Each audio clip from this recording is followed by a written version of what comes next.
पता नहीं, कहानी तो कहानी हुआ करती है। लोगों ने मेरे से कहा कि बड़ी काल्पनिक हुआ करती हैं ये कहानियां और इनसे क्या होता जाता है। मैंने कहा जिंदगी से जोड़ के देखिएगा तो जिंदगी दिखाई पड़ेगी, और जिंदगी से तोड़ के देखिएगा तो सब कल्पना ही करेगा, दिखाई पड़ेगा और क्या दिखाई पड़ेगा। हमें अपनी कहानी जैसी नहीं लगती ना, दूसरे की कहानी सिर्फ कपोल कल्पना लगती है। अपना विश्वास, दूसरे का अंधविश्वास, बड़ा मजा है हमारे सोच के ढंग का।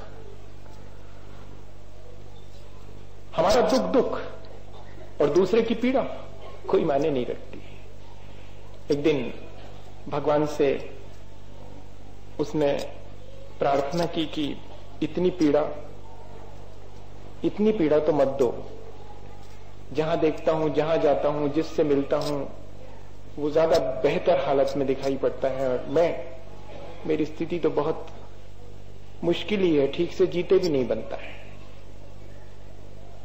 असल में जो पीड़ा को ठीक से नहीं जी पाते हैं वे और ज्यादा पीड़ित होते हैं, और जो सुख को ठीक तरह से नहीं झेल पाते हैं वे और ज्यादा दुख में ही चले जाते हैं। जब हम सुख में हर्ष मान लेते हैं तब हम और ज्यादा पीड़ित होते हैं, और जब हम दुख में दुखी हो जाते हैं तब भी हम बहुत अधिक पीड़ा में चले जाते हैं। यहाँ के सुख और दुख अगर गौर से देखा जाए तो सारे कुछ हमें पीड़ा में ही ले जाते हैं।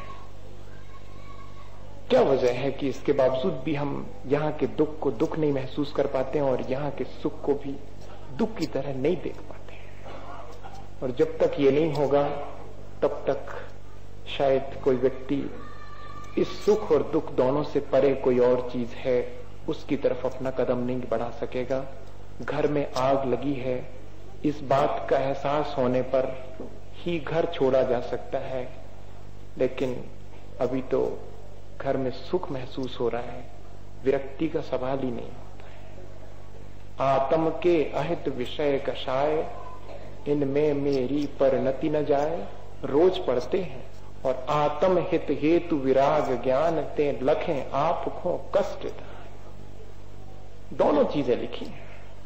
अब जरा सा सोचने की बात है कि जब हमने किसी विरक्त व्यक्ति को देखा है तब हमने उसे अंधविश्वासी कहने का साहस किया है, दुस्साहस किया है।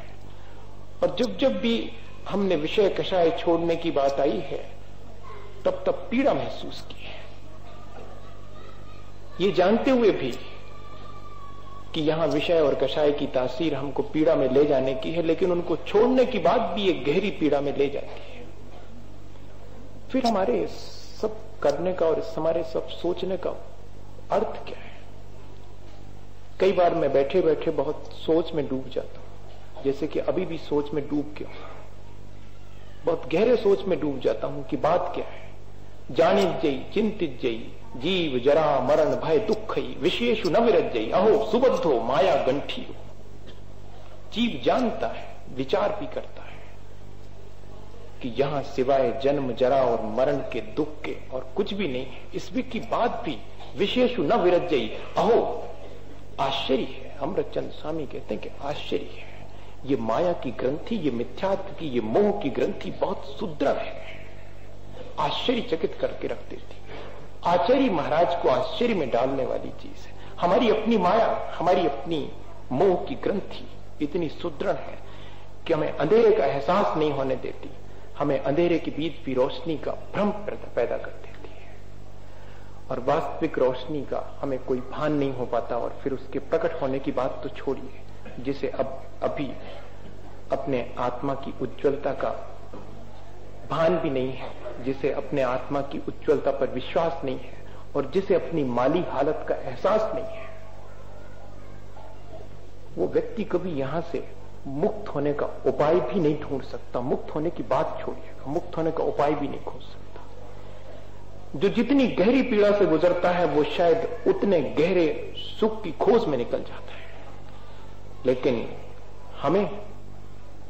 हमें तो चार लाइनें कोई आनंद की सुना देता है तो वहीं बैठे बैठे, उसी जगह बैठे बैठे, और हम आनंद की हिलोर लेकर के और शांत हो जाते हैं कि बस बहुत हुआ, और ज्यादा मत बता देना, नहीं तो उठ करके बाहर निकल जाऊंगा, घर से बाहर छूट जाएगा तो बहुत मुश्किल खड़ी हो जाएगी। कल एक व्यक्ति रात आकर के कह रहे थे कि पाप कर लेता हूं कि कहीं ऐसा ना हो कि भगवान बन जाऊं, इसलिए कर लेता हूं, डर है मुझे इस बात का कि कहीं मैं भगवत्ता को ना प्राप्त हो जाऊं, इसलिए पाप कर लेता हूं। हम अंधेरों को इकट्ठा करते हैं कि कहीं रोशनी की चकाचौंध में खो ना जाए, हम इसलिए अंधेरों को अपने पकड़ करके रखते हैं। और उस व्यक्ति ने एक दिन परमात्मा से जाकर के प्रार्थना की कि लगता है मैं सबसे ज्यादा पीड़ित हूं। वैसे परमात्मा के पास इस तरह के कई लोग आ चुके थे जो इस तरह की बात कह चुके थे कि वे सबसे ज्यादा पीड़ित हैं। कोई अगर बहुत तटस्थ होकर के ऊपर खड़ा हो और नीचे देखे, जहां सब लोग यही चिल्ला रहे हैं कि ऊपर आप हो और आप दुख में हो, और हम देखो हम बहुत ज्यादा दुख में और बाजू वाले से भी ज्यादा दुख में, ऊपर वाला जानता है। हालांकि ऊपर नीचे कुछ नहीं होता। जब हम पाप से युक्त होते हैं तब हम ही नीचे हो जाते हैं, और जब हम पाप से मुक्त होते हैं तब हमारे भीतर भगवत्ता प्रकट हो जाती। और किसी भगवत्ता की बात नहीं कर रहा हूं मैं।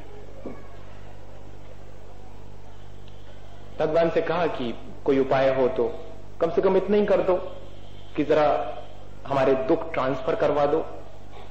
हाँ, दूसरे के हम थोड़े, क्योंकि दूसरे का दुख तो कम ही मालूम पड़ता है और अपना ज्यादा मालूम पड़ता है, तो ऐसा लगता है कि ये ट्रांसफर होकर उसके हमारे पास आ जाते, हमारे उसके पास चले जाते तो भी ठीक था ना। सही सुख हमें नहीं चाहिए, सुख वुख नहीं चाहिए, जरा दुखों का ही ट्रांसफर करवा दो। देखो आदमी कहां तक एडजस्ट करने के लिए तैयार हो जाता है, मैं ये सोचता हूं।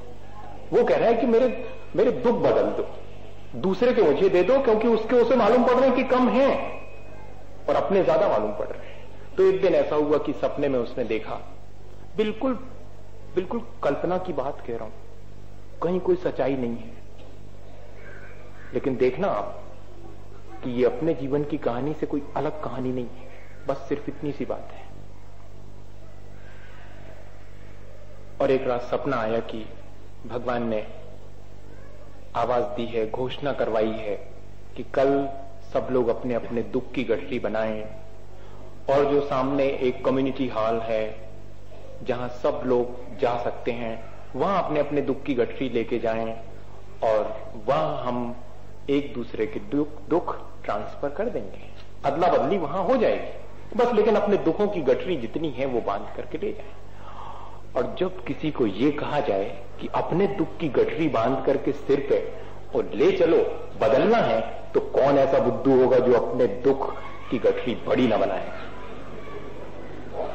हर कोई बनाएगा, इसमें क्या बात है? जब ट्रांसफर ही करना है तो बड़ी गठरी बना करके ले चलो। तो सबने बड़ी बड़ी गठरियां बनाई और चले सिर पर रख करके अपने दुखों की गठरी। और हम क्या कर रहे हैं? गठरी कभी सुख की बनती नहीं है, न दुख की बनती है, लेकिन सुख और दुख जो सिर्फ मन के हैं उनको हम सिर पर बोझ की तरह ही तो ढो रहे हैं। और क्या कर रहे हैं? सिर्फ मन के हैं लेकिन हम खुद उनको ढो रहे हैं, जबकि कहीं कोई सुख और दुख हमारे अपने नेचर में नहीं है, हमारी अपनी स्वभाव में नहीं है। लेकिन अपनी वैभाविक स्थिति को हम न पहचान करके और अपनी स्वाभाविक स्थिति को इग्नोर करके और निरंतर उसी जगह चले जा रहे हैं। कहना बहुत आसान है, कहना सबसे आसान अगर कोई चीज है तो मुझे लगता सबसे आसान है कहना। 2 इंद्री से कहना शुरू हो जाता है, ये तो बहुत बड़ी बात हो गई, पंचेंद्री और संगी पंचेंद्री। कहने की बात जहां तक है 2 इंद्री से शुरू हो जाती, बोलना 2 इंद्री से शुरू हो जाता, सबसे आसान है। सोचना उससे ज्यादा कठिन है। जब कोई आदमी बोलने से पहले सोचता है तो बोलने में बहुत मुश्किल हो जाती है, और जब कोई आदमी सोच करके करने के लिए शुरुआत करता है तब तो और मुश्किल खड़ी हो जाती है। गए सबने अपनी अपनी जो खूंटियां लगी हुई थी उन पर अपनी अपनी गठरी टांग दी और घोषणा हुई कि सब बदल दें, जो जिसकी लेना चाहे। बड़ी आपाधापी मची, दौड़ धूप मची, सबने झपट करके गठरियां उठाई और भगवान तो ऊपर खड़ा हुआ देख रहा है। भगवान हमेशा ऊपर खड़ा हुआ देखता रहता है। वो हमेशा, अगर हम थोड़े से तटस्थ होकर के देखें तो हमें पूरा का पूरा वाच करते रहता है। हमारे पूरे संसार को हमारे भीतर बैठा हुआ कोई आत्मा निरंतर देखता है। एक आंख हमारी हमेशा इस जगत को उसकी वास्तविकता में देखने वाली आंख हमारे पास है, जिसको हम अंतरात्मा कहते हैं। लेकिन वो जब सो जाती और हमारा मन जागृत हो जाता तब वो तर्क देकर के एक भ्रम पैदा कर देता और फिर जो ओरिजिनलिटी है वो एक तरफ रह जाती, और जो डुप्लीकेसी है, जो कृत्रिमता है, वो हमारे सामने ऐसी मैनिफेस्ट होकर आती है कि हमें लगता कि सच्चाई इसके अलावा है ही नहीं। देख लो आप, मैं कोई बहुत बड़ी बात नहीं कह रहा हूं, आपके बीच की बात कह रहा हूं, जो हम रोज जिससे निपट रहे हैं, जिससे हम रोज जूझ रहे हैं। और आखिरी में जब भगवान ने देखा तो बहुत जोर से हंसे और पूछा उस आदमी से, एक आदमी से, क्योंकि हर आदमी ने कहा था, पूछा उससे कि क्यों? कहते तो ये थे कि गठरियां बदल दो, पर देख तो रहा हूं कि तुम्हारे हाथ में वापस तुम्हारी गठरी आ गई है। हुआ क्या था कि जब आपाधापी मची तो मालूम किस बात की मची थी? बदलने की नहीं बची थी, अपनी उठा लो दूसरों ने उठा ले, इसकी मची थी, क्योंकि अपनी छोटी लग रही थी, सबकी बड़ी लग रही थी उस समय। पहले जरूर जब हम रोजमर्रा के जीवन में आते थे तब जरूर लगता था कि मेरा दुख ज्यादा भारी है, दूसरे का छोटा है, लेकिन जब वो हद तक की गठरियां देखी तो ऐसा लगता था कि भैया लगभग बराबर ही है, कोई ज्यादा कम बढ़ नहीं है, बल्कि दूसरे की ज्यादा लगी वहां पर। तो अपनी कोई दूसरे ना उठा ले, इसके लिए दौड़ करके अपनी गठरी फिर से पकड़ ली थी। और जब उनने कहा कि क्यों? कहते थे कि ट्रांसफर कर लेंगे दुख, लेकिन अपनी गठरी फिर से अपने सिर पर रख ली। बोले हाँ क्या करें, अब एहसास हो गया, मालूम पड़ गया कि हम सोचते जरूर से कि दूसरा हमसे ज्यादा सुखी है, लेकिन अब नहीं लगता कि दूसरा हमसे सुखी। यहां पर सब पीड़ित हैं और सब एक दूसरे को धोखा दे रहे हैं कि वो ज्यादा सुखी है। आज मुझे मालूम पड़ गया कि अब मैं धोखे में नहीं रहूंगा। मुझे मालूम पड़ गया कि जो मुस्कुरा कर मेरे से बात करता था उसकी गठरी भी मेरे से बड़ी थी। और फिर दूसरी बात कि मैंने वही क्यों चुनी, क्योंकि कम से कम इतना भरोसा तो था कि जिंदगी भर दिन दुखों को भोगा है और थोड़े दिन और भोग लेंगे, कहीं ऐसा ना हो कि दूसरे वाले के दुख आ जाए और उनको काय को भोग कैसे भोग पाएंगे। परिचित थे दुख, हमारे दुख हमें परिचित थे, इसलिए हमने अपने ही दुख फिर से चुन लिए। और हर बार ये तो हुई कल्पना की, लोक की बात, लेकिन यथार्थ की भी बात तो ऐसी ही है कि हम भी ऐसे ही नहीं कर रहे हैं। हमें भी अपना संसार नहीं दिखाई पड़ता, दूसरे का संसार दिखाई पड़ता। हमें अपना दुख बहुत बड़ा दिखाई पड़ता, फैला फैला करके अपने दुख देखने की हमारी आदत पड़ गई। लेकिन अकेले फैलाने से दुख न बड़ा होता है न छोटा होता, संदर्भ बदल जाता है, दर्द वही रहता है। हम कम पड़ जाते हैं, दर्द ज्यादा मालूम पड़ने लगता है। हम जरा मजबूत हो जाते हैं, दर्द कम मालूम पड़ने लगता है। को समय ने आत्मा ने कर्म दावेश है, को समय ने कर्म ने आत्मा दावेश है। इतनी सी बात है। कभी कभी ऐसा होता है कि जब हम अपने आत्म पुरुषार्थ को प्रकट कर लेते हैं तब सारी पीड़ाएं, सारी बाधाएं, सारी मुश्किलें आसान नजर आती हैं। पर जिन क्षणों में हम अपने आत्म पुरुषार्थ को एक तरफ बांध करके भ्रम में और किसी मिथ्या धारणा में, मोह में ग्रसित हो जाते हैं, तब फिर हमारा संसार निरंतर बढ़ते ही चला जाता। हमारे भीतर सब कुछ है, लेकिन उसका एहसास कैसे होगा? मैं तो बहुत सीधा सा रास्ता जानता हूं कि जिस दिन ये मालूम पड़ा था कि यह राग आग दहे सदा, ताते समामृत से ही ये चिर भजे विषय कषाय, अब तो त्याग